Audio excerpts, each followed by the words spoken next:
உங்கள் குட்டி நட்சத்திரத்துக்கு நக்ஷத்ரா பிரிஸ்கூல் டே கேரில் சேர்க்கும் வாய்ப்பு.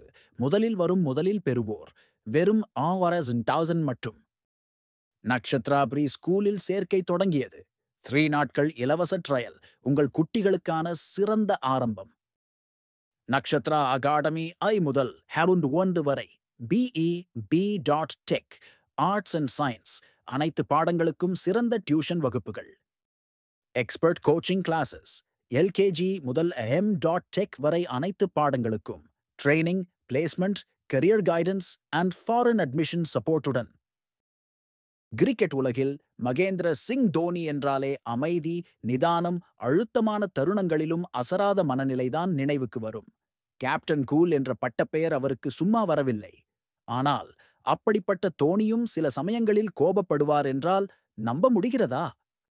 அப்படி ஒரு அரிய தருணத்தை தோனியுடன் சென்னை சூப்பர் கிங்ஸ் மற்றும் இந்திய அணிக்காக விளையாடிய மோஹித் ஷர்மா சமீபத்தில் பகிர்ந்துள்ளார்.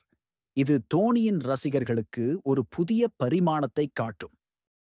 மோஹித் ஷர்மா IPL தொடரில் தோனியின் தலைமையில் CSK அணிக்காக விளையாடி பிரபலமானவர். தோனியுடன் ட்ரெஸ்ஸிங் ரூமை பகிர்ந்து கொண்ட பல வீரர்களில் இவரும் ஒருவர். தோனியின் அமைதியான இயல்புக்கு மாறாக அவர் கோபப்பட்ட ஒரு சம்பவத்தை மோஹித் ஷர்மா நினைவு கூர்ந்தார். இது T20 போட்டியில் நடந்த ஒரு சுவாரஸ்யமான நிகழ்வு. கொல்கத்தா நைட் ரைடர்ஸ் அணிக்கு எதிரான ஒரு சாம்பியன்ஸ் லீக் T20 போட்டி அது. தோனி பந்து வீச ஒருவரை அழைத்தார். ஆனால் அந்த அழைப்பு யாருக்கு என்பதுதான் குழப்பம். தோனி ஈஸ்வர் பாண்டேயை பந்து வீச அழைத்திருக்கிறார். ஆனால் மோஹித் ஷர்மா அதை தன்னைத்தான் அழைத்ததாக தவறாக புரிந்து கொண்டார். மோஹித் ஷர்மா பந்து வீச ரன் அப் எடுக்கத் தொடங்கிவிட்டார். அப்போதுதான் தோனி, நான் உன்னை அழைக்கவில்லை, ஈஸ்வரைத்தான் அழைத்தேன் என்று கூறினார். ஆனால் நடுவர் குறுக்கிட்டு, நீங்கள் ரன் அப் எடுத்து விட்டீர்கள், எனவே நீங்கள்தான் பந்து வீச வேண்டும் என்று கூறிவிட்டார். இது தோனியை மிகவும் கோபப்படுத்தியது. தோனி மோஹித் ஷர்மாவை கடுமையாக திட்டத் தொடங்கினார். மோஹித் ஷர்மா முதல் பந்திலேயே யூசுப் பதானின் விக்கெட்டை வீழ்த்தினார்.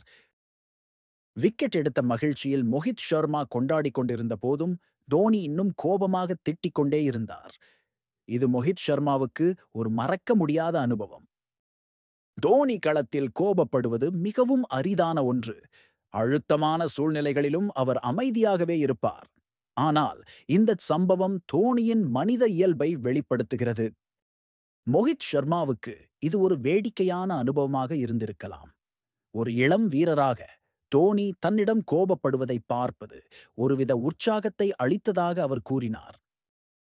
மோஹித் ஷர்மா 2013 முதல் 2015 வரை CSK அணிக்காக விளையாடினார். பின்னர் 2019இல் மீண்டும் CSKவுக்கு திரும்பினார். IPL 2023 இறுதிப் போட்டியில் மோஹித் ஷர்மா குஜராத் டைட்டன்ஸ் அணிக்காக CSKவுக்கு எதிராக விளையாடினார். கடைசி ஓவரை வீசியதும் அவர்தான். மோஹித் ஷர்மாவின் இந்த அனுபவம் தோனியின் அமைதியான ஆளுமைக்கு அப்பால் அவரது உணர்ச்சிபூர்வமான பக்கத்தையும் காட்டுகிறது. இது தோனி ரசிகர்களுக்கு ஒரு புதிய சுவாரஸ்யமான தகவலாக இருக்கும். தோனி ஒரு மனிதர் என்பதை இந்த சம்பவம் மீண்டும் ஒரு முறை நிரூபிக்கிறது. களத்தில் அவர் காட்டும் நிதானம் சில சமயங்களில் இப்படிப்பட்ட அரிய தருணங்களால் உடைபடும் போது அதுவே ஒரு தனித்துவமான கதையாக மாறுகிறது. இந்த வீடியோவில் உங்களுக்கு பயனுள்ள மற்றும் சுவாரஸ்யமான தகவல்களை பகிர்ந்து கொள்ள இருக்கிறோம். வீடியோவை முழுமையாக பாருங்கள். உங்களுக்கு பிடித்திருந்தால் லைக் செய்யவும், ஷேர் செய்யவும் மற்றும் எங்கள் சேனலை சப்ஸ்கிரைப் செய்ய மறக்காதீர்கள். உங்களின் ஆதரவு எங்களுக்கு மிக முக்கியம்.